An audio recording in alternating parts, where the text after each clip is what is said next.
praising his name. Amen. He's worthy of the praise.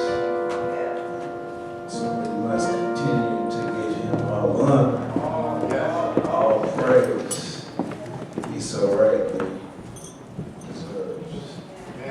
Amen. If you have your Bibles with you this morning, Luke the 15th chapter and 11th verse. Find out when that that you would stand on your feet in reverence of the reading of the Word of God. Don't get scared. I'm not going to preach the same sermon that I preached last week. I'm going to preach the same text, though. That's okay. All right. If it's not, I'm going to do it anyway. I'm trying to be polite. Amen. Amen.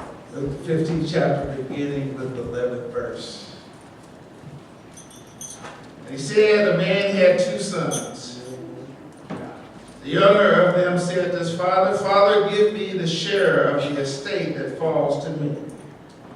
So he divided his wealth between them, and not many days later the younger son gathered everything together and went on a journey into a distant country. And there he squandered his estate with loose living. Now when he had spent everything, a severe famine occurred in the country, and he began to be impoverished. So he went and hired himself out to one of the citizens of that country.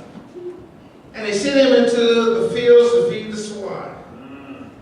And he would have gladly filled his stomach with the pods that the swine were eating, and no one was giving anything to him.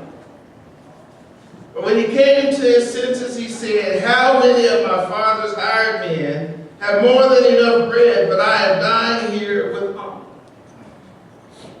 I will get up and go to my father. And I will say to him, Father, I have sinned against heaven and in your sight. I am no longer worthy to be called your son. Make me as one of your hired men. So he got up and came to his father. But while he was still a long way off, his father saw him and felt compassion for him, and ran and embraced him and kissed him. The son said to him, Father, I have sinned against heaven and in your sight. I am no longer worthy to be called your son. Make me as one of your hired men. So he got up and came to his father, but while he was still a long way off, his father saw him and felt compassion for him and ran, embraced him, and kissed him. The son said to him, Father, I have sinned against heaven and in your sight. I am no longer worthy to be called your son. The father said to his slaves, quickly bring out the best robe and put it on him, and put a ring on his hand and sandals on his feet. And bring the fatted calf, kill it, and let us eat and celebrate. But this son of mine was dead and has come to life again. He was lost and has been found. And they began to celebrate. Now his older son was in the fields. And when he came and approached the house, he heard music and dancing. And he summoned one of the servants and began inquiring what these things could be. And he said to him, your brother has come and your father has killed the fatted calf because he has received him back safe and sound. But he began to be angry and was not willing to go in. And his father came out and began pleading with him. But he answered and said to his father, look, for so many years I have been serving you, and I have never neglected a command of yours, and yet you have never given me a young goat, so that I might celebrate with my friends. But when this son of yours came, who has devoured your wealth with prostitutes and killed the fatted calf for him. And he said to him, son, you have always been with me, and all that is mine is yours. But we had to celebrate and rejoice, for this brother of yours was dead and has begun to live, and was lost and has been found. Amen. You may have it. This morning I want to talk about the prodigal son's father. Last week we talked about the son that stayed home. This morning we want to talk about the father. This here is one of my favorite fathers in the Bible. reminds us so much of how our Heavenly Father loves us and cares for us. Even when we find ourselves in a distant country, faraway land, in a pig's pen, eat slop.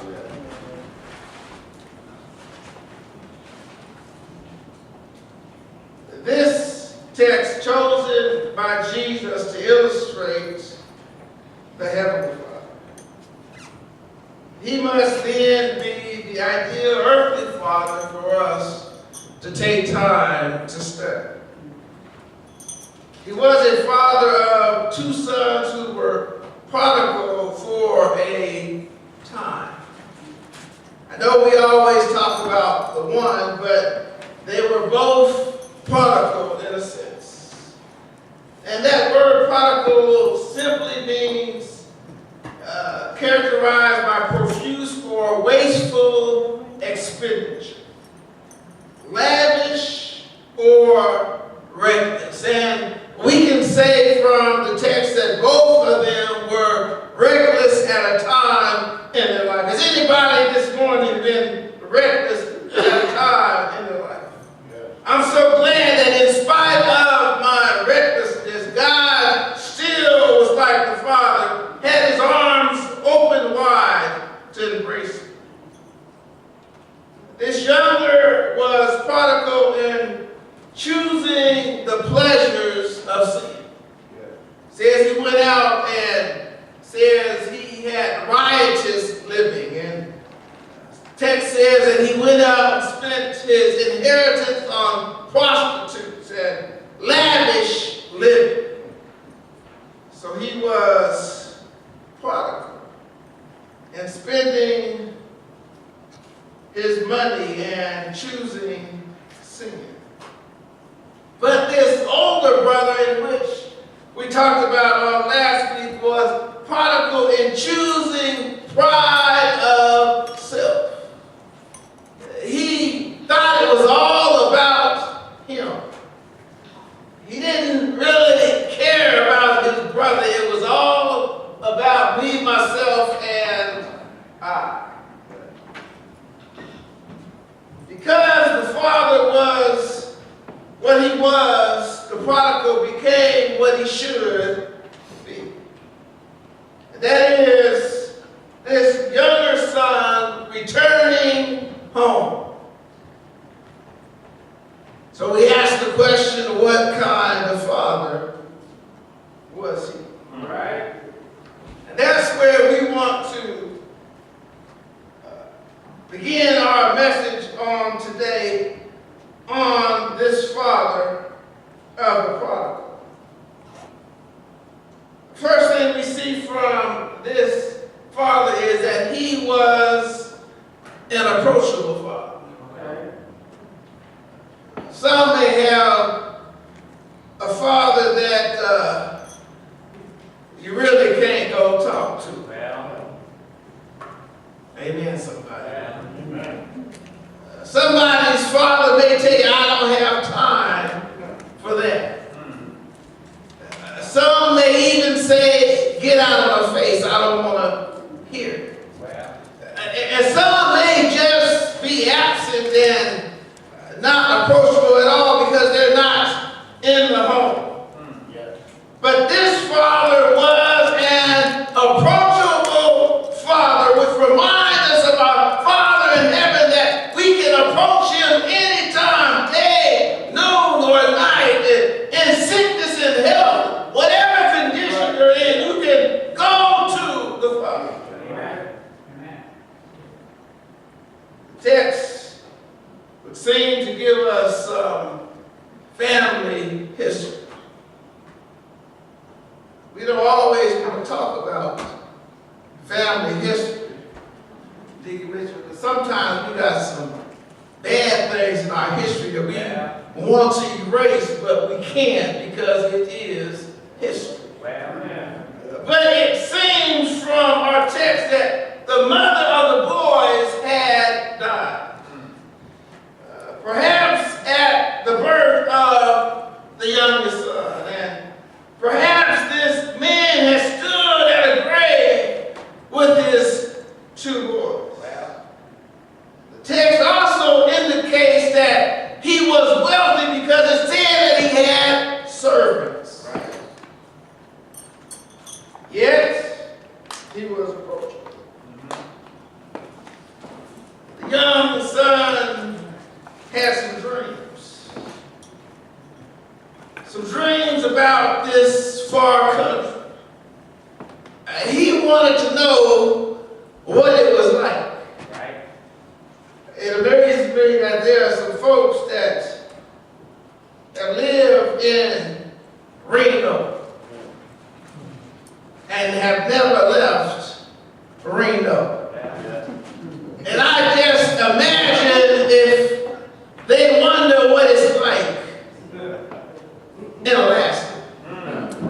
Wonder what it's like in Alabama. Wonder what it's like in Atlanta or all these other cities. Yet to mention other countries. So this young boy wondered about another country. He wanted to know what it was like. So he wanted to leave home.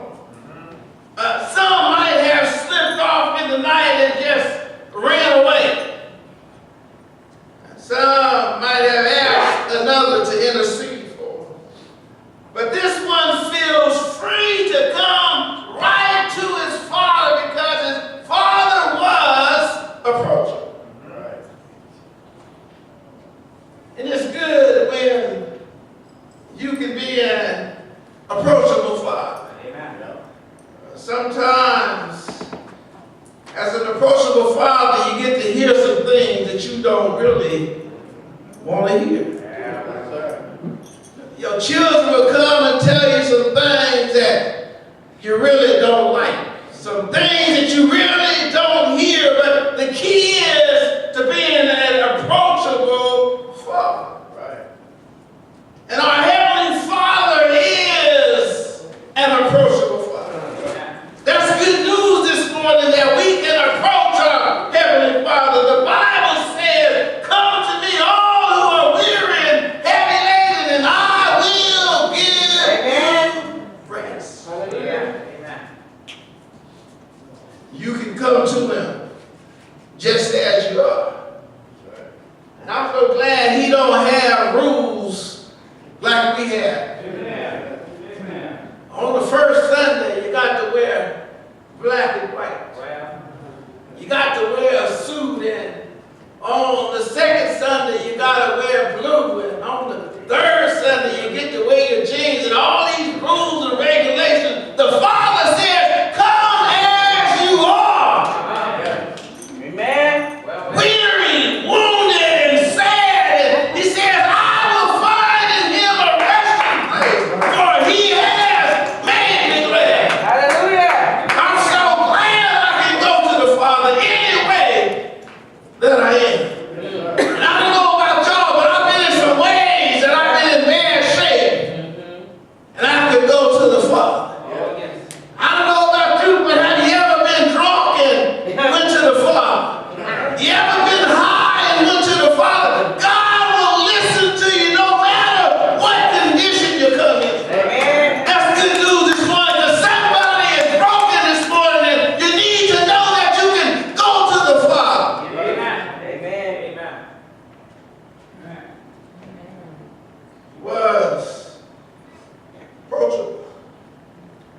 Even though he went to a far country, I'm so glad that God can hear you in a far country. All right.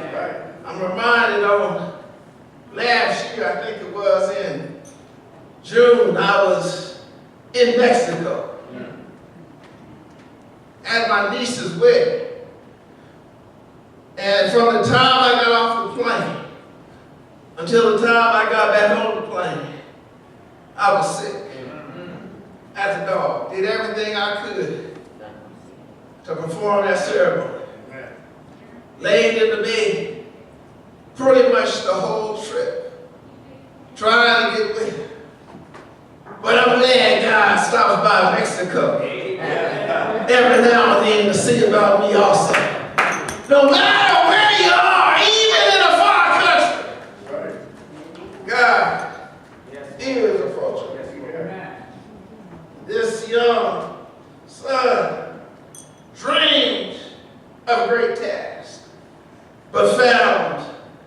great temptation. This young man dreamed of adventure, but instead found agony. He dreamed of prestige, but instead found himself in poverty. He dreamed of romance, but instead found himself in rags. Dreamed of happiness, but found himself feeding the hogs. Swallow. But yet he found that the father was approachable. Father was approachable even from the pig. He says, I will arise and go to my father. Well, that's good news this morning. Amen. You can get up from wherever you're at, and you can go right to the Father. You ain't got to call the pastor. You don't got to call the pope. You can go straight to the Father this morning.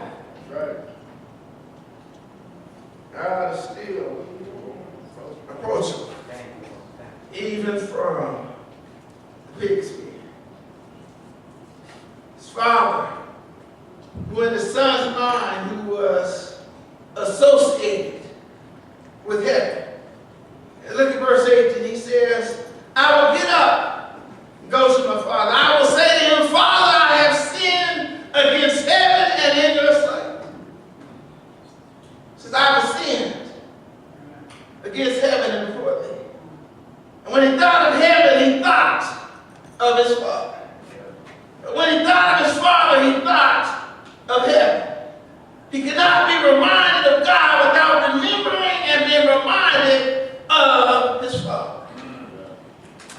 His father surely was a man who walked with God. What an impression. His son couldn't escape. Are you living in such a way? I know Father's Day is next week, but we can get a preview. Father, are we living in such a way that our sons and daughters see the way that we live, and they're reminded of Jesus Christ and how he walked on this earth? Or are they reminded of a Christ? Well,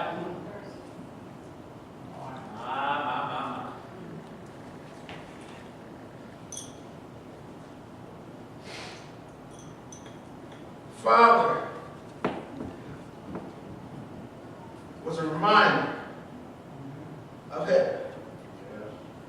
I can remember a father that prayed and led devotions and that had a reverent walk. His father was God. The question is, what about you? He was an approachable father. And he was also a father who was affectionate. All right. Verse 20 says, so he got up, came to his father.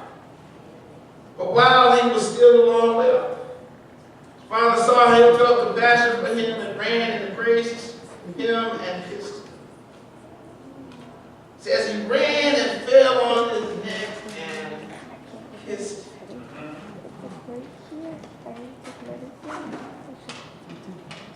Our society today, men ain't supposed to kiss other men. We got there's another one. That's the whole story. But in general, men are supposed to be macho. We ain't supposed to show our feelings. That's what society says. But this father showed compassion and affection. And it's okay for fathers to show affection to your children. Amen. You ought to kiss your son every now and then. Amen. Hug him and embrace him. Let him know that you love him. Amen. I don't have to tell mamas that, because mamas already know. Well, mama already will kiss on, hug, all that emotional stuff that we taught that we should show our emotions. But it's contrary to the word of God. Because I read in my Bible that Jesus wept. He showed compassion. And showed affection. But here we see the true look of love. The Father had been watching for him. Sitting on the porch, drinking the Arnold Palmer, praying to the Lord about his boy. And he was sitting on the porch and he said, the scripture says he saw him from a way off. And he ran to meet him. And Spurgeon says it like this. He says, he was out of breath, but not out of love. He ran and embraced his Lord. And every time I think about this father sitting on the porch, I'm reminded, and I've told y'all this before, about my mother. When I was living any kind of way,